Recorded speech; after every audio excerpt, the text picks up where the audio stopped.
Now, it's easy to criticize the president's new deportation policy when it's abstract and we're talking about constitutional and legal theory and deferred action and so forth. But I think what has brought this debate to where it stands today is the real stories, the stories of these young people. I've tried almost every week to come to the floor to tell a DREAM Act story. Today, I want to tell you one more. It's a story about Manuel Bartsch.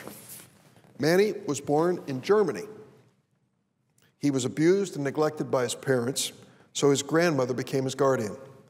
After Manny's grandfather passed away, his grandmother married an American soldier. When Manny was 7 years old, sadly, his grandmother was tragically killed by a drunk driver. His step-grandmother decided to return to America and brought Manny with him. Step-grandfather brought Manny with him. They moved to Gilboa, a small town in Ohio. Unfortunately, Manny's step-grandfather, wanting to protect him, failed to file any papers for Manny. When Manny grew up in Ohio, he went to elementary school and high school. Preparing to apply for college, he learned he didn't have any legal status in America. But he wanted to do the right thing, so he made an appointment with Immigration Services to clear things up. When he showed up for his appointment, Manny was arrested and detained. He was 17 years old.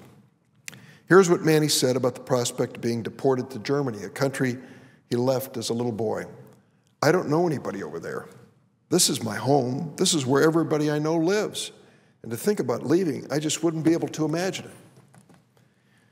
Manny's friends and families rallied behind him, asking for his deportation to be at least temporarily suspended. Thanks to community support, he was ultimately allowed to stay. He went to college at Heidelberg and Tiffin, Ohio.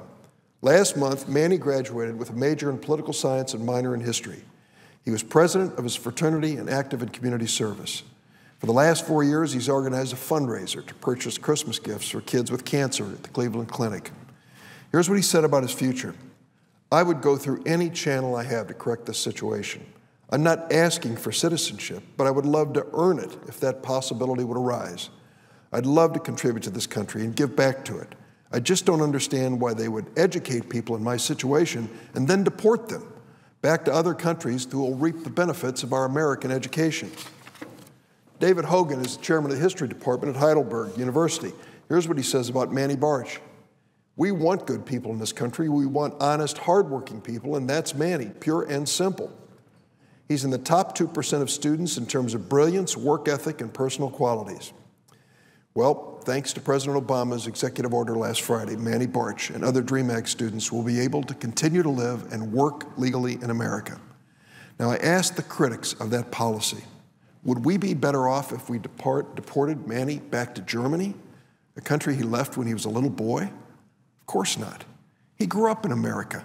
He doesn't have any criminal background. He's no threat to our country. He'll make America stronger if we just give him a chance.